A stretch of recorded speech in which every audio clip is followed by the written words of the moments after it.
엔돌핀 열풍을 일으킨 이상구 박사라고 있습니다. 엔돌핀이 피 속에 들어가면 면역세포가 생기고 그것이 활성화되면 몸이 건강해진다는 거죠. 그래서 이상구 박사 팬클럽들이 생겼습니다. 이분은 제7일 안식일교 교인이었습니다. 안식교는 토요일날 예배를 드립니다. 근데 토요일날 예배를 드리는 것이 문제가 아니라 여기에 더 심각한 문제는 그들이 갖고 있는 구원론입니다. 그들은 구원이 두 종류의 구원이 있다고 가르칩니다. 큰 구원과 영원한 구원이 있습니다. 큰 구원은 예수를 믿을 때 값없이 구원을 받지만 보다 더 중요한 영원한 구원을 받아야 되는데, 이 영원한 구원은 하나님의 말씀을 지켜야 구원을 받는다고 가르칩니다. 그런데 또 하나 교리가 있는데 조사심판 교리라는 게 있어요. 그런데 예수 그리스도께서 지성소에서 지금도 성도들의 삶을 CCTV를 통해서 보는 것처럼 지켜보고 있다. 이 주님의 기준을 통과해야 영원한 구원을 받을 수 있다. 그래서 우리가 해야 되는 일이 있는데 율법을 철저히 지켜야 한다.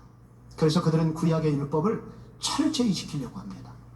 그 중에 하나, 안식일을 지키려고 노력하고, 그리고 음식의 규례들을, 그래서 성경에서 먹지 말라는 음식을 안 먹으려고 합니다. 그래서 그들은 채식을 하려고 노력을 하고 있죠. 그런데 이 안식교의 문제는 평안이 없는 것입니다. 언제든지 지옥 갈 수 있어요. 그리고 CCTV를 통해서 나를 지켜보고 계시는 그 주님 앞에 늘 두려움 속에 살아야 합니다. 그러던 어느 날 함께 신앙생활을 하던 안식교 신자가 육종암에 걸려서 2개월 사형 선고를 받고 이상구 박사를 찾아왔습니다. 선생님, 제가 죽는 건 괜찮은데 저는 지옥 갈 것 같아요. 아직 예수님의 뜻대로 살지 못하고 있거든요. 그래서 너무 괴로워서 이상구 박사가 이분과 함께 요한복음을 읽기 시작했습니다.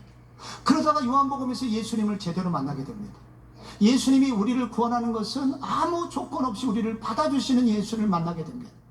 그리고 오직 은혜로 구원받을 수 있음을 알게 되고 믿게 됩니다. 그때 놀라운 일이 벌어집니다. 육종암 걸렸던 신자가 암이 깨끗이 사라지게 된 것입니다.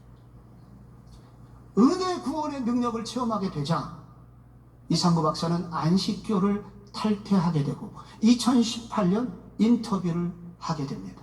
그 인터뷰에서 그가 이렇게 말했습니다. 이제 나의 꿈은 오직 믿음으로만 구원을 얻는 이신칭의 복음을 어디든지 전하는 것입니다.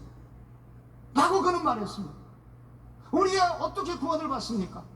우리의 행위에 부족함에도 불구하고, 우리의 연약함에도 불구하고 우리를 한 번 구원해 주신 그 주님의 은혜로 구원받을 수 있다는, 믿음으로만 구원받을 수 있다는 이 이신칭의 구원론을 분명히 하게 될 때 우리는 사단의 괴계를 물리칠 수 있습니다. 또 하나, 구원의 투구를 쓰라고 하는 말은 구원의 시제를 이해하라는 말입니다. 출애굽하여 홍해를 건넌 후에 이스라엘 백성들이 곧바로 가나안 땅에 들어갔습니까?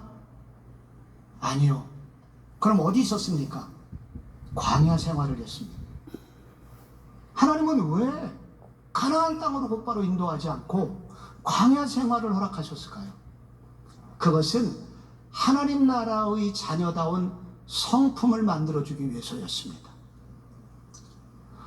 출애굽을 해서 애굽을 나와서 홍해를 건너는 것은 우리의 신분이 하나님의 자녀가 됐다는 것을 의미하지만, 그러나 우리 애굽에서 살던 습성이 그대로 남아 있습니다.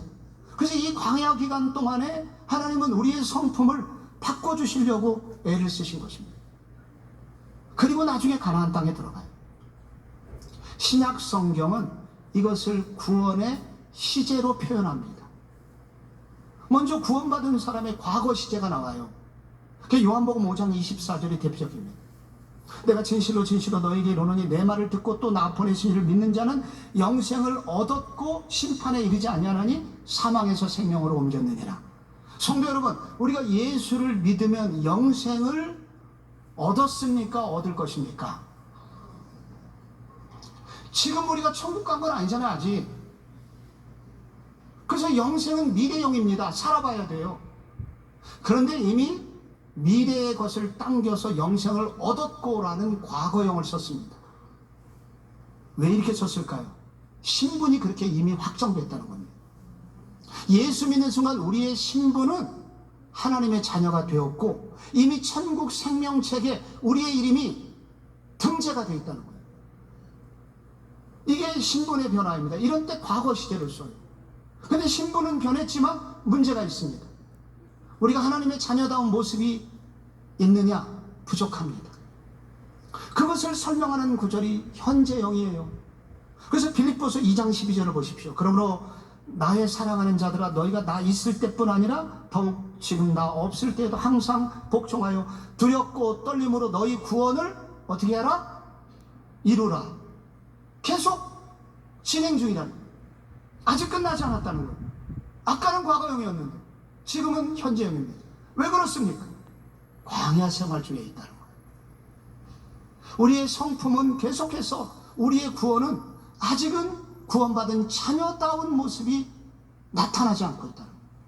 그래서 이루라는 이 부분은 바로 구원의 또 다른 면을 설명하고 있는 것입니다.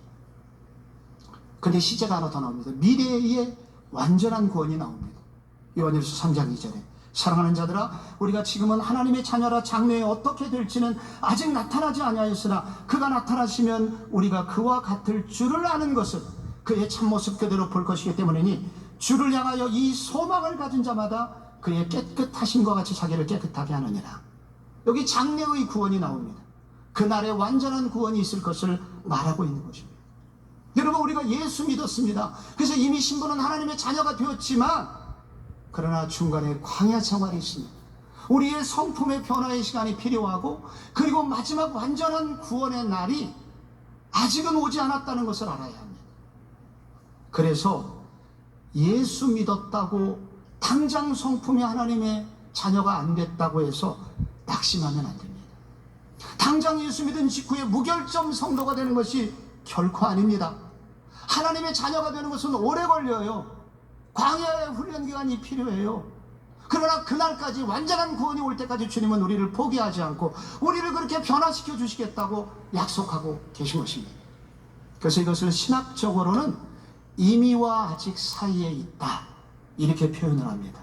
한번 따라하겠습니다. 우리는 이미와 아직 사이에 있다.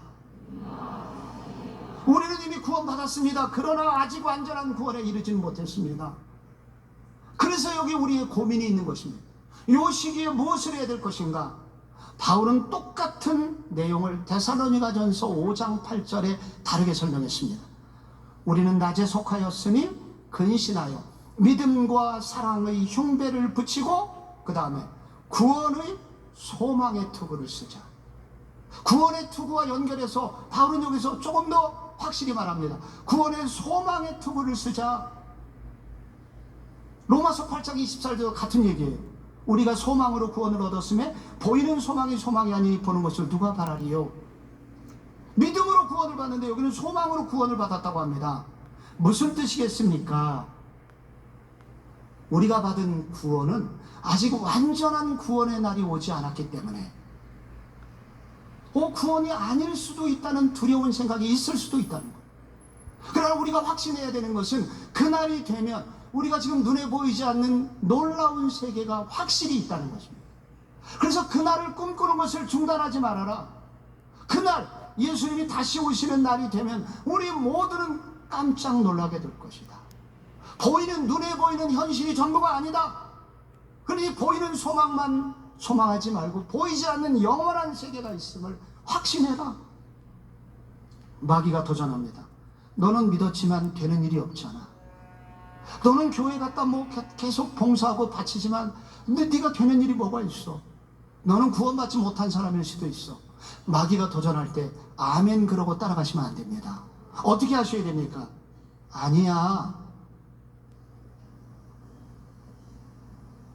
이때 좀 욕을 하시면 좋습니다. 아니야, 이 마귀 새끼야. 나의 구원에는 단계가 있어. 지금이 전부가 아니야. 나는 이미 하나님의 자녀의 신분을 얻어서 구원을 확실히 받았지만 아직 완전한 날이 오지 않기 때문에 고난이 있는 거야.